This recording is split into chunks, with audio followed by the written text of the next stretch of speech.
Le serpent était le plus rusé de tous les animaux des champs que l'Éternel Dieu avait fait. Il dit à la femme, « Dieu a-t-il réellement dit, « Vous ne mangerez pas de tous les arbres du jardin ?» La femme répondit au serpent, « Nous mangeons du fruit des arbres du jardin. Mais quant au fruit de l'arbre qui est au milieu du jardin, Dieu a dit, « Vous n'en mangerez point et vous n'y toucherez point, de peur que vous ne mouriez. » Alors le serpent dit à la femme, « Vous ne mourrez point. Mais Dieu sait que le jour où vous en mangerez, vos yeux s'ouvriront, et que vous serez comme des dieux, connaissant le bien et le mal. » Bonjour à tous et bienvenue à cette conférence d'anthropologie gnostique. Pour cette conférence, nous allons étudier l'énergie créatrice solaire, l'énergie sexuelle. Alors, cette énergie est grandiose et sacrée, terriblement sacrée. Dans toutes les cultures et religions qui se respectent, ça a toujours été vénéré par les maîtres et tout le monde, en fait. Ce n'est que dans les civilisations dégénérées que cette énergie est utilisée de façon négative. Et donc, c'est une énergie sacrée pas pour rien parce que c'est dangereux. Ça amène des sociétés à l'évolution et à de grandes splendeurs, ou ça peut très bien mener à des sociétés à une déchéance et une laideur absolue et accrue. Une méchanceté, une lourdeur psychologique générale. Donc, c'est réellement dangereux si nous ne savons pas comment utiliser et nous ne savons pas les mystères à propos de cette énergie. Alors, le mouvement gnostique international, apporté par le maître Samael, bien sûr nous a révélé les mystères à propos de cette énergie.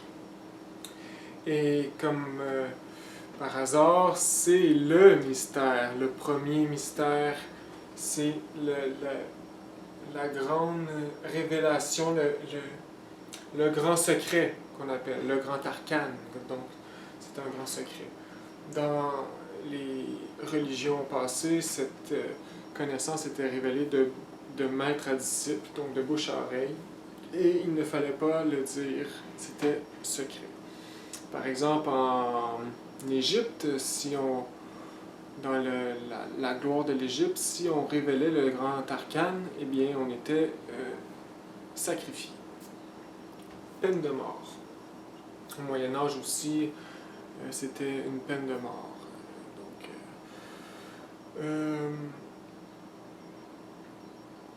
Alors voilà, nous allons aborder ce sujet clé de la gnose.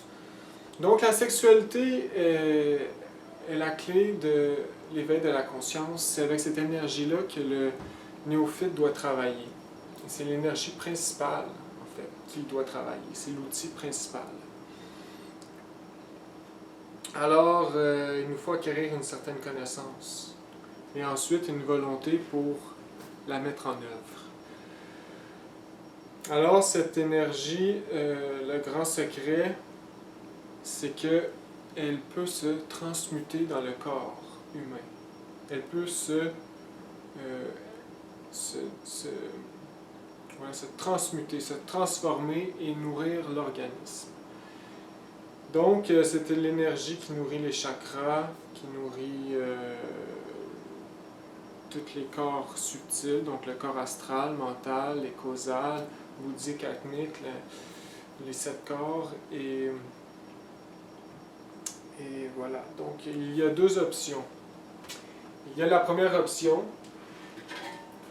qui est en fait, on va dire les glandes sexuelles ici, positif, négatif, le corps humain. La première option, c'est faire comme on a toujours fait dans notre société et continuer comme tout le monde fait aujourd'hui. Et donc, de gaspiller cette énergie par l'orgasme. Donc, cette énergie, en ayant un orgasme, nous la expulsons du corps physique Même chose chez la femme aussi, même si c'est interne. Et l'énergie se dirige vers le bas, donc vers le centre de la Terre, pour nourrir la Terre de cette explosive impression. Et donc, c'est de façon négative.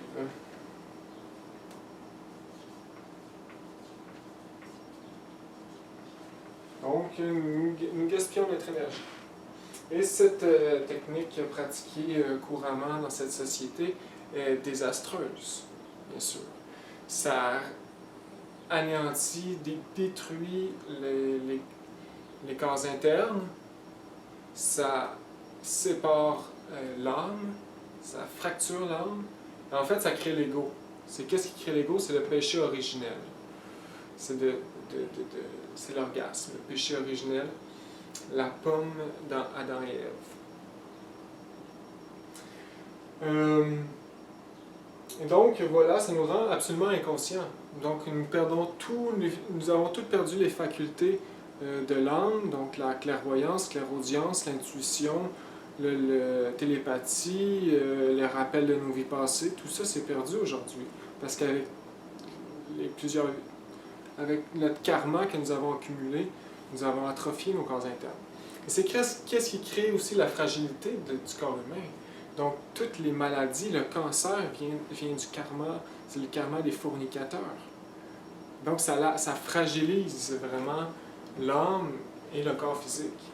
C'est négatif, c'est ténébreux.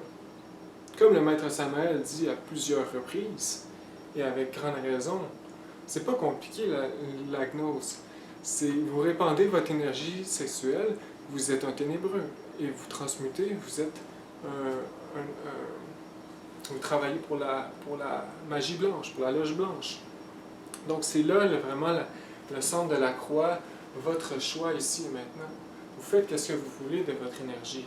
Mais ici, on vous enseigne des choses, puis on vous enseigne qu'il existe la transmutation. Donc oubliez toutes les théories d'aujourd'hui, c'est ça qui est ça, point final. Donc, bien sûr, tous les grands magiciens noirs, les grands démons qui vivent dans les plans supérieurs, astral, mental, eux autres travaillent dur pour que l'homme répande son énergie. Parce qu'en fait, les démons, Andramélec, anciennement Belzébuth, Yahvé, etc., ces démons travaillent en fait pour la nature, ils sont esclaves de la nature. Bien sûr, ils sont inconscients dans leur façon de faire, parce que s'ils seraient ce qu'ils faisaient, ils ne seraient pas ce qu'ils sont. Mais bon, bref. Ils sont esclaves de la nature et leur but c'est de travailler pour la nature. Et la nature veut nous rendre, parce que nous avons péché contre l'Esprit Saint, contre la sexualité, veut venir nous chercher. Donc la terre travaille fort pour reprendre tous les âmes dans son ventre, qui est en fait appelé l'abîme, l'enfer, qui était un grand recyclage des âmes qui sont en fait pervers. Mais le Christ est révolutionnaire. Le Christ est contre la nature, domine la nature. Le Christ est au-delà du bien et du mal. Donc c'est une œuvre christique de transmuter l'énergie sexuelle afin d'éveiller la conscience. C'est contre nature. Donc c'est pour ça aussi que c'est très difficile comme chemin, parce que tout autour de nous va faire en sorte qu'on descende. Sauf le Christ, bien sûr, que le Christ nous appelle par en haut. Et il nous appelle à une révolution intérieure profonde. Donc il faut vraiment de la volonté et souffrance volontaire, travaux conscients. Alors nous avons le choix, soit nous continuons à avoir un orgasme, soit nous continuons à être esclaves de la nature, esclaves de nous-mêmes, et nous multiplions l'ego, ou soit nous transmutons, donc l'énergie transmutée, qui est le contraire, qui apporte l'éveil, etc. Donc l'énergie transmutée, bien sûr, par des canaux qu'on appelle Ida Pingala jusqu'à la tête, et distribuée dans le corps, Donc c'est naturel de transmuter. Ça régénère l'organisme. Et si nous sommes prêts à l'éveil de la conscience, en fait, Kundalini, qui dort dans le chakra Muladhara, va se réveiller à force de transmutation et de magie sexuelle et va monter par le canal Sushumna au centre de la colonne vertébrale et éveiller tous nos pouvoirs, tous nos chakras et faire naître tous nos corps internes. Donc on appelle ça la naissance, le deuxième facteur. Il faut un travail avec le grain, la matière première. Il ne faut pas dissiper l'énergie, répandre l'énergie de façon animale. Il faut la transmuter. Et bien sûr, l'organisme, pour rester en vie, transmute à chaque instant un petit peu. L'énergie sexuelle est à la base de la vie. Donc, ça y en prend pas beaucoup pour nous garder en vie, faire battre notre cœur, faire marcher tout notre système de feu intérieur, électronique, vital. Mais nous autres, nous accélérons le processus par une transmutation quotidienne, jour après jour. Et si nous sommes en couple, c'est la magie sexuelle. Donc, se retirer avant l'orgasme. Mais pratiquer la sexualité le plus souvent possible. Et ça stimule les glandes et ça stimule les chakras et l'éveil de la conscience. Ça nous aide aussi à approfondir notre connaissance en nous-mêmes parce que ça nous aide à creuser dans la méditation et à comprendre l'ego. Donc, et aussi, c'est l'énergie qui est utilisée par notre Dieu-Mère, notre Mère divine, pour détruire l'ego. Parce que l'ego, c'est une structure atomique, énergétique, dans les plans supérieurs. Et pour la détruire, la fractionner, la Mère divine doit utiliser une énergie radioactive, très puissante, et c'est cette énergie sexuelle. Alors, il y a le livre ici que je propose, que je n'ai pas réussi à trouver sur Internet en PDF, mais qui se vend à l'édition Ganesha. Ça s'appelle Careza, l'art de l'amour.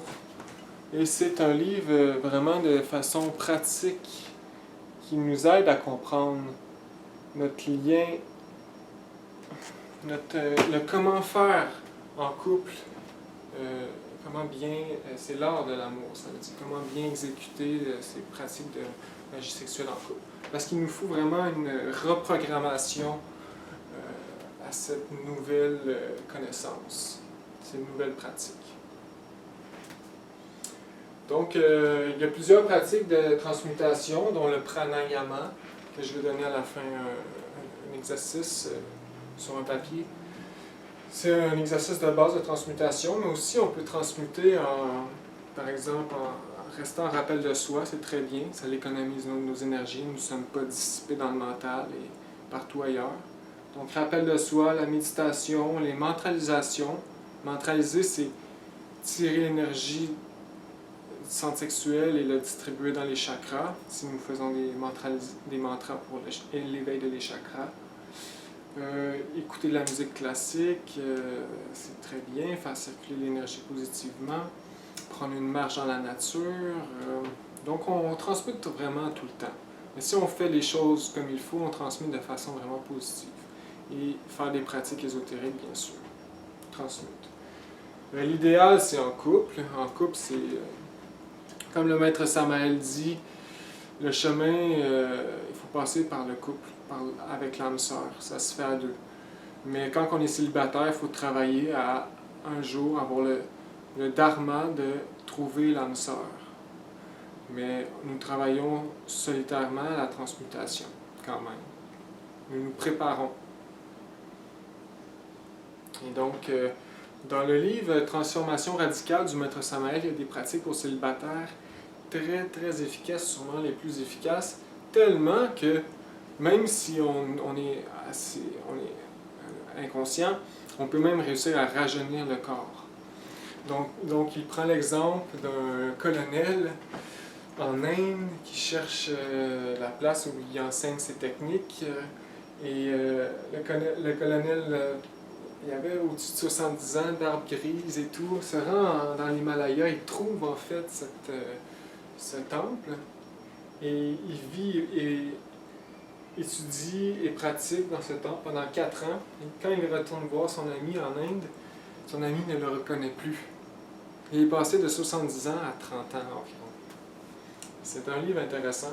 C'est des pratiques, bien sûr, de régénération très puissantes, de transmutation énergétique. Pour célibataires, vraiment bien. Vous rajeunissez votre corps. Guérissez toutes les maladies que vous pouvez attraper. Donc, c'est une énergie merveilleuse et il ne faut pas la gaspiller.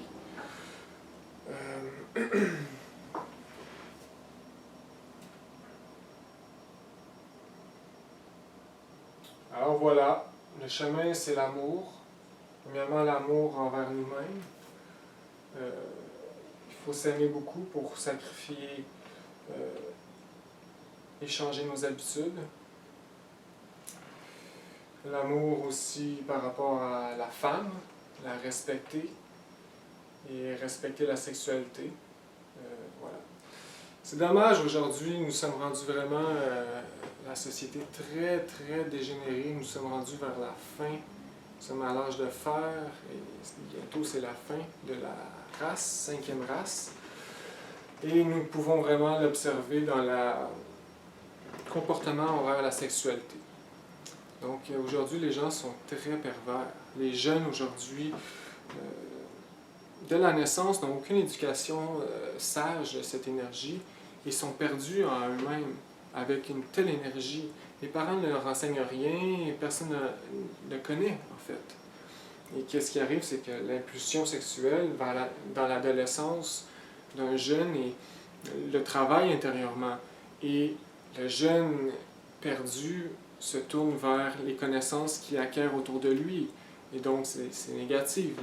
Les gens disent « Ah, la masturbation, c'est bon, pratique-la, fourniquer avec n'importe qui, c'est bon, c'est rendu la norme. » Donc, le jeune est orienté tout de suite du mauvais côté. Il perd son énergie et c'est affreux parce qu'il en a besoin pour grandir, pour développer son cerveau et tout. Et lui, il a gaspé.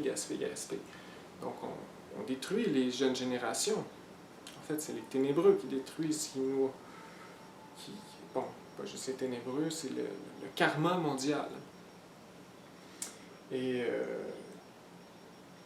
voilà, mais c'est la réalité et il faut se lever contre le mal quand nous avons la gnose et travailler pour la loge blanche. Donc, le premier pas à faire, c'est de combattre nos propres défauts intérieurs, nos démons. Et commencer par la transmutation et couper l'alimentation de la fornication, c'est déjà commencer le combat de façon directe. Donc, je vous propose de y penser et de prendre votre choix. Lisez le Maître Samael, ça va vous convaincre, ça va vous donner la volonté. Le mariage parfait est un très bon livre pour avoir une connaissance accrue sur la sexualité. Et il parle beaucoup des civilisations passées, comment qu'il la vivait. Donc, je vous souhaite compréhension à ce sujet, intérieur et profond. Paix invérantielle, à la prochaine, merci.